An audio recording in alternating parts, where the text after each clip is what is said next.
हरे Krishna everyone, मैं दिनेश आपका भाई आपका दोस्त स्वागत करता हूं आप सभी का हमारे YouTube चैनल एनसीआई क्लासेस में।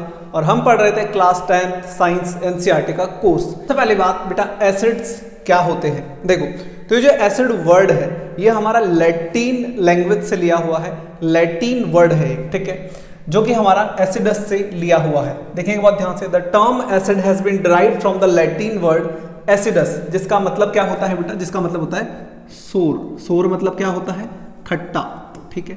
तो जो भी सब्सटेंस ऐसे हैं जिन्हें हम खाते हैं और हमें उनका स्वाद खट्टा लगता है, मतलब सोर लगता है, वो उनमें एसिड प्रेजेंट होता है, ठीक है। The term acid has been derived from the Latin word acidus, तो ये एसिडस वर्ड से बनाया हुआ है जिसका मतलब होता है खट्टा, ठीक है। Okay, then next, acids have sour taste, ठीक है, तो इनका स्वाद खट्टा होता है।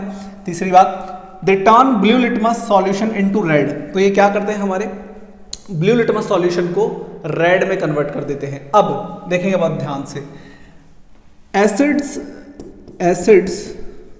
ब्लू लिटमस सॉल्यूशन को क्या कर देते हैं बेटा, रेड कर देते हैं। अब एग्जाम में जाके बच्चा क्या हो जाता है, कंफ्यूज हो जाता है कि एसिड्स रेड को ब्लू में करते हैं या ब्लू को रेड में, क्योंकि बेसिस भी आएगा आगे, वो हमारे क्या करते हैं, वो रेड को ब्लू में करते हैं। तो बच्चा क्या करता है, वहां जाके कंफ्यूज हो जाता है, उसको याद नहीं रहता कि भाई एसिड ब्लू को रेड में कर रहा था, रेड को ब्लू में कर रहा था। तो इसके लिए मेरे पास एक ट्रिक है। ट्रिक क्या है, देखो, ABCD, ए के बाद क्या आता है ABCD में, सर बी आता है, ठीक है। तो ए के बाद बी आता है, तो बेटा एसिड ब्लू को रेड में कन्वर्ट करता है। यहां से आप याद रखेंगे, ए के बाद सर बी आता है, तो ए मतलब एसिड, बी मतलब ब्लू, एसिड ब्लू को रेड में कन्वर्ट करता है, और यहां पे हमारा काम खत्म, कंफ्यूजन खत्म, ठीक है। तो अगर किसी बच्चे को नहीं पता तो आप उससे भी शेयर करो ताकि उसको भी ये कंफ्यूजन क्लियर हो जाए। तो हमारा एसिड ब्लू को रेड में कन्वर्ट करता है, यहां से हमारा ये कंफ्यूजन क्लियर हो जाएगा। ए के बाद बी आता है, इससे आप याद रख लेना, क्लियर है। नेक्स्ट देखो, they give H+ ions in aqueous solution. Now aqueous solution क्या होता है, इसकी बात हमने चैप्टर नंबर 1 में भी करी थी, ठीक है। मैंने बताया था एक्वस मतलब होता है बेटा लिक्विड फॉर्म। तो हम सिर्फ वाटर के लिए H2O के लिए ही लिक्विड यूज करते हैं स्टेट के फॉर्म में। इसके अलावा जितने भी केमिस्ट्री में हमारे पास लिक्विड्स होते हैं उनके लिए हम AQ यूज करते हैं, जिसका मतलब होता है एक्वस सॉल्यूशन। तो एक्वस मतलब क्या है, लिक्विड फॉर्म है, ठीक है, हमारे एसिड का। तो जब हम एक्वस सॉल्यूशन में चेंज करते हैं एसिड को, तो वो H+ आयंस देते हैं, ठीक है। अभी मैं इसको समझाऊंगा ये कैसे हुआ है। Then examples of acids, HCl, H2SO4, HNO3, CH3COOH, oxalic acid, lactic acid, citric acid, और भी बहुत सारे एसिड हमारे पास होते हैं। तो देखो, सबसे पहले HCl, बहुत ध्यान से देखेंगे, ये जो HCl है बेटा, इसका नाम होता है हाइड्रोक्लोरिक एसिड, ठीक है। अब अगर मैं इसको एक्वस सॉल्यूशन में डिसॉल्व करता हूं तो ये क्या बनेगा, H+ Cl-, ठीक है। अगर ये एक्वा सॉल्यूशन में डिसॉल्व होता है तो ये क्या करेगा, H+ Cl- बनाएगा, ठीक है। उसी तरीके से जो H2SO4 है, सल्फ्यूरिक एसिड, जब ये डिसॉल्व होगा तो ये बनाएगा 2H+ SO4 2-, ठीक है। उसी तरीके से HNO3 है, जब HNO3 ब्रेक होगा तो ये बनाएगा बेटा H+ NO3-, ठीक है। देन CH3COOH है, जब ये ब्रेक होगा, इसको मैं यहां लिख देता हूं CH3COOH, जब ये ब्रेक होगा तो ये बनाएगा बेटा CH3COO- प्लस H+, ठीक है। यहां से CH3COO ये तो नेगेटिव हो जाएगा और H+ यहां से अलग हो जाएगा, ठीक है। उसके बाद हमारे पास oxalic acid, lactic acid, citric acid, ये सब हमारे कुछ फ्रूट्स में, ये मिल्क में होता है, ठीक है। तो ये सारे हमारे नेचुरल अकरिंग एसिड्स हैं जो हमें कहीं ना कहीं से मिलते हैं। नाउ बहुत ध्यान से देखेंगे, जब मैंने HCl को ब्रेक किया तो मेरे पास बना H+, ठीक है। जब मैंने H2SO4 को ब्रेक किया तो भी बना H+, यहाँ पे बना H+, यहाँ पे बना H+। तो सर बात समझ में आ गई कि जो H+ आयंस देते हैं इन एक्वस सॉल्यूशन, उनको हम क्या बोलते हैं, एसिड्स बोलते हैं, ठीक है। तो अगर आपसे पूछा जाए कभी कि एसिड्स क्या होते हैं, तो आप ये डेफिनेशन यूज कर सकते हैं, substances which give H+ ions in aqueous solution are known as acids, ठीक है। तो ये हमारे क्या होते हैं बेटा, H+ आयंस देते हैं और इन्हें हम क्या बोलते हैं, एसिड्स बोलते हैं, ओके। देन अब बहुत ध्यान से देखेंगे, ये जो HCl, H2SO4 और HNO3 है, ये तीनों के तीनों ठीक है, बहुत ध्यान से देखेंगे इस चीज को। ये टोटली डिसॉल्व हो गए। टोटली डिसॉल्व होने का क्या मतलब है, यहाँ पे जो H प्लस है वो पूरा अलग हो गया, मतलब पूरा H हट गया। देखेंगे बहुत ध्यान से, क्या इसमें H नजर आ रहा है, सर नहीं आ रहा। क्या इसमें H नजर आ रहा है, सर नहीं आ रहा। क्या इसमें H नजर आ रहा है, नहीं आ रहा। यहाँ पे टोटल H क्या हो गया, डिसॉल्व हो गया। तो बेटा इन्हें हम बोलते हैं स्ट्रॉन्ग एसिड्स, ठीक है। ये क्या है, हमारे स्ट्रॉन्ग एसिड्स है। लेकिन ये जो है हमारे पास, ये देखो इसमें ये H प्लस तो अलग हुआ, लेकिन उसके बाद भी यहाँ पे H नजर आ रहा है, ये रहा CH3। तो इसमें सारे के सारे H डिसॉल्व नहीं हुए, मतलब ये पार्शियली डिसॉल्व हुआ है। तो जो एसिड्स पार्शियली डिसॉल्व होते हैं, जो एसिड्स पार्शियली डिसॉल्व होते हैं, उन्हें हम बोलते हैं बेटा वीक एसिड्स, ठीक है। सो ये हमारा वीक एसिड की कैटेगरी में आएगा। ऑक्जेलिक एसिड भी वीक होता है, लैक्टिक एसिड भी वीक होता है, सिट्रिक एसिड भी वीक होता है, ठीक है। तो हमारे HCl, H2SO4, HNO3 ये तीनों तो क्या है, स्ट्रॉन्ग एसिड है, और यहां से हमारे ये चारों क्या है, वीक एसिड है। तो स्ट्रॉन्ग एसिड का क्या मतलब है, सर जहां पे सारे H डिसॉल्व हो जाते हैं, टोटली H डिसॉल्व हो जाता है, उसे हम बोलते हैं स्ट्रॉन्ग एसिड। और जहां पे H डिसॉल्व होने के बाद भी रह जाता है, ठीक है, पार्शियली डिसॉल्व होता है, उसे हम बोलते हैं बेटा वीक एसिड, ठीक है। क्लियर है ये चीज। अब ये जो मैंने इतना सारा लिखा है, इसे आप कॉपी में राइट डाउन कर लो, क्योंकि मेरे पास स्पेस नहीं है अभी, मुझे यहाँ भी कुछ और चीजें भी समझानी है, ठीक है। तो इसे राइट डाउन कर लो। चलो देन हमारे पास आता है बेटा कंसंट्रेटेड एसिड। अब इसका क्या मतलब है, देखो कंसंट्रेटेड मतलब ऐसा होता है बेटा गाढ़ा, ठीक है। गाढ़ा मतलब स्ट्रॉन्ग, मतलब क्या मतलब है, देखो कंसंट्रेटेड मतलब होगा यहाँ पे कि हमारे पास इसमें एसिड तो होगा ज्यादा, ठीक है, एसिड तो होगा ज्यादा, और उसमें वाटर की क्वांटिटी होगी कम, ठीक है। कंसंट्रेटेड एसिड का मतलब है एसिड का ऐसा एक्वस सॉल्यूशन जिसमें एसिड की क्वांटिटी ज्यादा हो, वाटर की क्वांटिटी कम हो, मतलब वो एसिड गाढ़ा होगा, ठीक है, थोड़ा सा स्ट्रांग होगा। और डाइल्यूट एसिड का क्या मतलब है बेटा, डाइल्यूट अपोजिट हो जाएगा। डाइल्यूट में क्या होगा, ये तो हो गया हमारा कंसंट्रेटेड, ठीक है, जिसमें एसिड ज्यादा वाटर कम। और जब डाइल्यूट की बात आ रही है, तो डाइल्यूट में क्या होगा बेटा, डाइल्यूट में हमारे पास एसिड तो होगा कम और वाटर होगा ज्यादा, मतलब ये वाला एसिड कैसा होगा, थोड़ा सा वीक होगा, ये हल्का होगा, ठीक है। तो यहां पे हमने क्या क्या समझा, सर सबसे पहली बात हमने ये करी कि एसिडस वर्ड से लिया हुआ है, जिसका मतलब होता है खट्टा। इसीलिए जितनी भी चीजें हम खाते हैं जिनमें खटास होती है, जिनमें सोर टेस्ट होता है, उनमें एसिड प्रेजेंट होता है। दूसरी बात हमने करी कि sir acids H plus ion देते हैं। तीसरी बात हमने करी कि सर एसिड ब्लू को रेड में कन्वर्ट करते हैं, उसलिए मैंने आपको एक ट्रिक बताई कि A के बाद B आता है, तो A मतलब एसिड, B मतलब ब्लू, वो ब्लू को रेड में कन्वर्ट करते हैं, ठीक है। उसके बाद हमने समझा कि हमारे पास कुछ एग्जांपल्स है, HCl, hydrochloric acid, sulphuric acid, nitric acid, ठीक है, CH3COOH, oxalic acid, lactic acid, citric acid, ठीक है। सो हमने यहाँ पे देखा कि जब इनको डिसॉल्व करते हैं तो इन तीनों में तो पूरा H डिसॉल्व हो गया, मतलब ये टोटली डिसॉल्व हो गए, तो इनको हम बोल रहे हैं स्ट्रॉन्ग एसिड्स। और यहाँ पे सर टोटल H डिसॉल्व नहीं हुआ था, इसमें अभी भी H रह गया, तो इन्हें हम बोल रहे हैं वीक एसिड। और ये भी हमारे किस में आएंगे बेटा, वीक एसिड की कैटेगरी में आएंगे। क्लियर है ये चीज। उसके बाद हमने पढ़ा कंसंट्रेटेड एसिड क्या होता है, तो कंसंट्रेटेड मतलब जिसमें एसिड ज्यादा वाटर कम, और डाइल्यूट मतलब एसिड कम वाटर ज्यादा, ठीक है, मतलब ये गाढ़ा होगा, ये हल्का होगा। क्लियर है ये चीज, ओके, बिल्कुल सर समझ में आ गया। चलिए, तो जैसे कंसंट्रेटेड एसिड होता है वैसे कंसंट्रेटेड बेस भी होगा, मतलब बेस ज्यादा वाटर कम, और वैसे डाइल्यूट बेस भी होगा, बेस कम वाटर ज्यादा, ठीक है। नाउ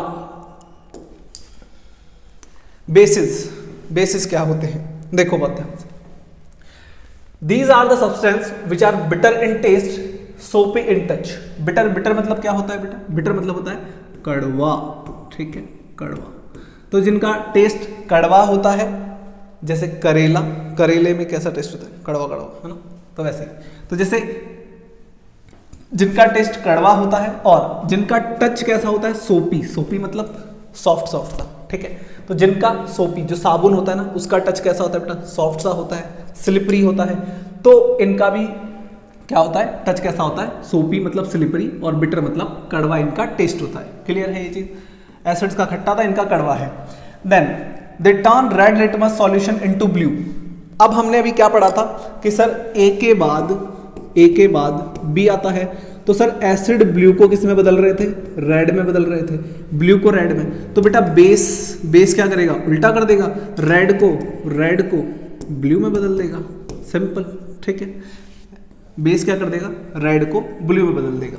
तो अगर आप एसिड का याद कर लोगे तो बेस का इजीली रिकॉल कर पाओगे। क्लियर है ये चीज। Next, they give OH minus ions in aqueous solution. तो बेटा ये जो होते हैं हमारे वो OH माइनस आयंस देते हैं। समझाता हूं कैसे। जैसे मान लो हमारे पास है NaOH, ठीक है। तो अगर मैं इस NaOH को डिसॉल्व करता हूं वाटर में तो मेरे पास बनेगा Na प्लस OH माइनस, ठीक है। उसी तरीके से अगर मैं KOH लेता हूं, इसे ब्रेक करूंगा तो ये बनेगा K प्लस OH माइनस। उसी तरीके से अगर मैं लेता हूं CaOH होल ट्वाइस तो ये बनाएगा बेटा Ca2 प्लस 2OH माइनस, ठीक है। अब देखेंगे आप बहुत ध्यान से, इसमें क्या कहीं पे H नजर आ रहा है, सर नहीं आ रहा। क्या यहाँ H नजर आ रहा है, सर नहीं आ रहा। क्या यहाँ H नजर आ रहा है, नहीं आ रहा। मतलब इन तीनों में टोटल H क्या हो गया बेटा, डिसॉल्व हो गया। तो सॉरी OH डिसॉल्व हो गया, ठीक है। तो ये भी कैसे हैं, स्ट्रॉन्ग है, ठीक है। और सबसे स्ट्रॉन्गेस्ट होता है हमारे पास ये वाला। और हमारे पास इसके अलावा कुछ ऐसे भी होंगे जिनमें टोटल H डिसॉल्व नहीं होगा तो उन्हें हम बोल देंगे वीक बेस। क्लियर है ये चीज, ठीक है। सो जो हमारे पास NaOH है, इसको जब डिसॉल्व करेंगे तो Na प्लस OH माइनस बनेगा। KOH है, इसको जब डिसॉल्व करेंगे तो K प्लस OH माइनस बनेगा। सेम यहाँ पे होगा और सेम यहाँ पे होगा। अब देखो जैसे ये NH4OH माइनस, NH4OH है, ठीक है। तो अगर मैं इसे वाटर में डिसॉल्व करता हूँ तो ये क्या बनाएगा बेटा, ये बनाएगा सर NH4 प्लस, और प्लस में क्या हो जाएगा, OH माइनस अलग हो जाएगा, ठीक है। अब देखो मैंने बोला यहाँ पे सारे H क्या हो गए, डिसॉल्व हो गए, लेकिन यहाँ पे देखो अभी भी हाइड्रोजन है, ठीक है। अब क्योंकि यहाँ पे हाइड्रोजन है तो ये टोटली H यहाँ पे डिसॉल्व नहीं हुआ है, इसलिए हम इसको क्या बोलेंगे बेटा, वीक। इसको हम क्या बोलेंगे, वीक। जस्ट अ मिनट, इसको हम बोलेंगे वीक बेस, ठीक है। अच्छा कोई मुझे इसका नाम बताएगा, किसी को पता है तो कमेंट बॉक्स में बताओ। इसका नाम है बेटा अमोनियम हाइड्रोक्साइड, ठीक है, ये इसका नाम है। Then next, bases which are soluble in water are called alkalis. ये इंपॉर्टेंट है, इससे याद रखेंगे। Bases which are soluble in water are called alkalis. तो जो बेस वाटर में डिसॉल्व हो जाते हैं उन्हें बोलते हैं बेटा एल्कलीज। ये वर्ड आगे हमारे काम आएगा तो इसे याद कर लेना, इंपॉर्टेंट लगा लेना। तो हमारे पास NaOH को जब हम डिसॉल्व करते हैं तो ये बनता है, KOH को डिसॉल्व करते हैं तो ये बनता है, और CaOH होल ट्वाइस को डिसॉल्व करते हैं तो ये बनता है। इसका नाम है बेटा सोडियम हाइड्रोक्साइड, इसका है पोटेशियम हाइड्रोक्साइड और इसका है कैल्शियम हाइड्रोक्साइड, ठीक है। क्लियर है ये चीज। नाउ तो ये सारे के सारे वाटर में डिसॉल्वेबल, और इसे हम क्या बोलते हैं, एल्कलीज बोलते हैं। यहाँ पे कैसे हमें OH माइनस मिलता है, कौन किसको ब्लू को रेड में, रेड को ब्लू में बदलता है, ये सारी बातें हमने कर ली। तो अगर आपसे एसिड बेस में डिफरेंस पूछा जाता है तो आप इन पॉइंट्स के बिहाफ पे डिफरेंस लिख सकते हैं। बट एक चीज, जब भी आपसे डिफरेंस पूछा जाएगा तो आप कभी भी पैराग्राफ में डिफरेंस नहीं लिखेंगे, ठीक है। एक्चुअली देखो, आपको सब कुछ आने से आपके मार्क्स नहीं आते हैं।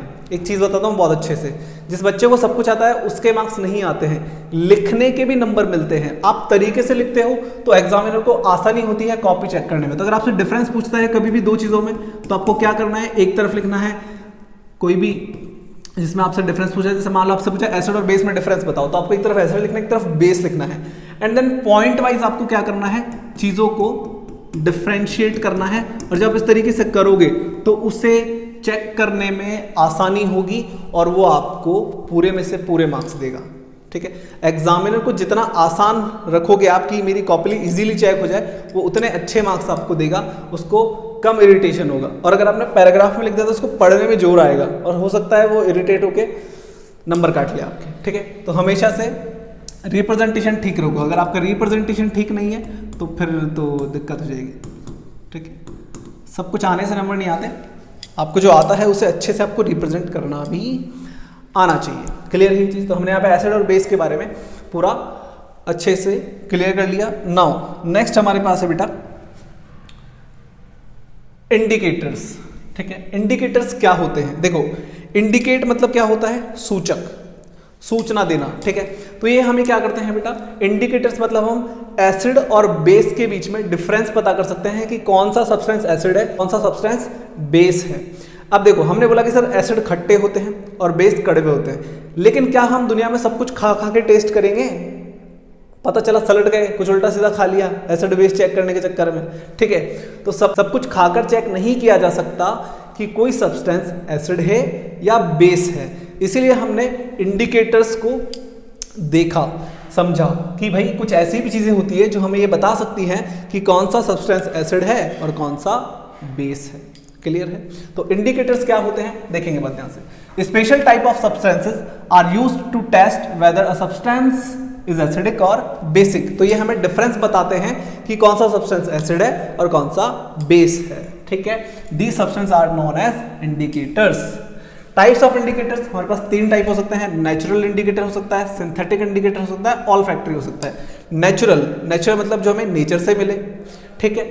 सिंथेटिक मतलब जो हम केमिकली प्रोसेस करके बनाए, और ऑल्फैक्टरी मतलब क्या होता है इसकी बात अभी करते हैं। देखो natural indicators found in nature in plants, ठीक है। तो ये हमें नेचर में इजीली मिल जाते हैं प्लांट्स के अंदर। Example litmus, red cabbage leaves extract, flower of hydrangea plant, turmeric etc. तो ये क्या है हमारे बेटा, नेचुरल इंडिकेटर्स है, ठीक है। इनसे हम एसिड बेस में डिफरेंस पता लगा सकते हैं। Synthetic indicators these are chemical substances. तो ये क्या होते हैं, लैब में बनाए जाते हैं। Examples methyl orange and phenolphthalein. Important लगा लेना, इंपॉर्टेंट लगा लेना, ये नाम आपसे एग्जाम में पूछे जाते हैं दोनों के दोनों। 2 सिंथेटिक इंडिकेटर्स के नाम बताइए, तो आपको ये 2 ही यूज करने हैं, मिथाइल ऑरेंज एंड फिनोल्फ्थेलिन, ठीक है। मिथाइल ऑरेंज और फिनोल्फ्थेलिन इंपॉर्टेंट है बहुत, ठीक है, मार्क कर लेना important. Then olfactory indicators, these substances have different odour in acid और बेसिस। ऑर्डर मतलब स्मेल, ठीक है। ऑर्डर मतलब स्मेल, फ्रेगनेंस भी बोल सकते हो, ठीक है। तो ये क्या करते हैं बेटा, जब ऑल्फैक्टरी इंडिकेटर्स को आप एसिड बेस में यूज करते हो तो अपना ऑर्डर चेंज कर लेते हैं और उससे हमें पता चलता है कि कोई चीज एसिड है या बेस है, ठीक है। इसका एग्जांपल्स क्या है हमारे पास, अनियन, वनीला एसेंस और क्लोव ऑयल ईटीसी, ठीक है। आपकी बुक में 3 दे रखे हैं जो हमने यहाँ पे लिखे हैं। तो अनियन, वनीला एसेंस और क्लोव ऑयल हमारे ऑल्फैक्टरी इंडिकेटर्स में आते हैं जो अपना स्मेल चेंज करके हमें बताएंगे कि कोई चीज एसिड है या बेस है। नाउ हम यहाँ पे बेटा ये एक्टिविटी पढ़ रहे हैं जिससे हम ऑल्फैक्टरी इंडिकेटर्स के बारे में अच्छे से डीप में समझ पाएंगे कि कैसे वो काम करते हैं, ठीक है। तो एक्टिविटी आपकी बुक में है ये 2.2 जिसको हम डिस्कस कर रहे हैं। Take some finely chopped onions in a plastic bag along with some strips of clean cloth. तो आपको क्या करना है, प्याज के छोटे छोटे टुकड़े लेने हैं और उसके साथ में कुछ क्या लेने हैं, क्लीन क्लॉथ के स्ट्रिप्स लेने हैं। स्ट्रिप्स मतलब आपको कपड़ा लेना है इस तरीके से, ठीक है, कपड़े के टुकड़े लेने हैं, okay. Then tie up the bag tightly and leave it overnight in the fridge, ठीक है। इन सबको अच्छे से बांधना है और फ्रिज में रखना है। The cloth strips can now be use to test for acid and bases. और जो हमारी क्लॉथ स्ट्रिप्स थी, कपड़े थे, वो प्रिपेयर हो चुके होंगे टेस्ट करने के लिए, एक्टिविटी करने के लिए, ठीक है। Take 2 of these cloth strips and check their odour. अब हमें क्या करना है, इन दोनों के जो हमने प्याज के टुकड़ों के साथ इनको रखा था फ्रिज में, बाहर निकाल के इनका स्मेल चेक करना है। तो अब देखो जब आप इनका स्मेल चेक करोगे तो उनमें क्या होगी, प्याज की खुशबू चली जाएगी। अब आप बदबू बोलो खुशबू बोलो, बात है यहाँ पे स्मेल की, ठीक है। तो यहाँ पे क्या होगा, स्मेल आएगी, किसकी आएगी, किसकी आएगी, प्याज की, ठीक है, ऑनियन की, क्योंकि हमने ऑनियन के साथ टाइप करके रखा था इनको। Now keep them on a clean surface and put few drops of dilute HCl। अब आप ध्यान से देखेंगे तो हमारी जो स्ट्रिप थी, ठीक है, इसमें जब आप डालोगे बेटा HCl, ठीक है, HCl का एक्वस सॉल्यूशन, ठीक है, डाइल्यूट HCl डालना है आपको, और एक तरफ डालना है बेटा आपको NaOH। तो एक तरफ तो हम यूज कर रहे हैं बेटा एसिड और एक तरफ हम यूज कर रहे हैं बेस, ठीक है। जब आप इनके ऊपर कुछ ड्रॉप्स डालोगे क्लॉथ स्ट्रिप्स के ऊपर तो क्या होगा बेटा, यहां पे तो ये क्या करेगा, स्मेल को रिटेन करेगा, ठीक है, स्मेल को रिटेन करेगा, मतलब यहां पे स्मेल जैसी थी वैसी की वैसी ही रहेगी। लेकिन जहां पे आपने बेस डाला है वहां पे जो स्मेल होगी वो आपकी डिसअपियर हो जाएगी, डिसअपियर हो जाएगी, मतलब स्मेल गायब हो जाएगी। तो बेस वाले केस में जब आप उसको ऑनियन क्लॉथ स्ट्रिप वाले स्मेल पे डालते हो तो वहां पे स्मेल गायब हो जाती है, और एसिड वाले में वही स्मेल रिटेन रहती है, कुछ भी चेंज नहीं होता है। ठीक है, तो इस तरीके से स्मेल चेंज करके हम पता लगा सकते हैं कि कोई सॉल्यूशन एसिड है या बेस है। क्लियर है ये चीज? Okay, then rinse both cloth strips with water and again check their odour. अब उनको हमें अच्छे से धोना है और वापस से उनका स्मेल चेक करना है। Note your observation now, take some dilute vanilla essence and clove oil, check their odour. ठीक है, तो जैसे हम यहाँ पे क्या करते हैं, डाइल्यूट वनीला एसेंस और क्लोव ऑयल ले रहे हैं। ठीक है, तो हम क्या कर रहे हैं, टेस्ट ट्यूब ले रहे हैं। एक टेस्ट ट्यूब में हमारे पास रहेगा बेटा वनीला एसेंस और एक टेस्ट ट्यूब में हमारे पास रहेगा क्लोव ऑयल। ठीक है, क्लोव ऑयल। नाउ जब आप इसके अंदर वनीला एसेंस और क्लोव ऑयल रखोगे एक टेस्ट ट्यूब के अंदर, अब आपको क्या करना है, यहाँ पे take some dilute HCl solution. जब आप इसमें HCl डालोगे तो क्या होगा, सेम चीज, वो स्मेल को रिटेन करेगा, मतलब वनीला एसेंस का जो स्मेल होगा वो सेम रहेगा। लेकिन जब आप इसमें डालोगे NaOH बेस डालोगे तो सेम चीज होगी, क्या होगी, स्मेल हमारी डिसअपियर हो जाएगी। ठीक है, सेम वहां होगा। क्लोव ऑयल, क्लोव ऑयल के अंदर क्या होगा, जब आप इसमें HCl डालोगे तो स्मेल रिटेन रहेगी और जब बेस डालोगे तो स्मेल डिसअपियर हो जाएगी। ठीक है, तो यहां पे हमने पूरी की पूरी एक्टिविटी डिस्कस की। ऑल फैक्टर इंडिकेटर्स एसिड में क्या करते हैं, स्मेल को रिटेन करते हैं, और बेस में क्या करते हैं, स्मेल को गायब कर देते हैं, डिसअपियर कर देते हैं। ठीक है, क्लियर है ये चीज? यहाँ पे हमने ये पूरी पूरी एक्टिविटी क्लियर कर ली है और आज का हमारा लेक्चर होता है बेटा यहाँ पे कंप्लीट।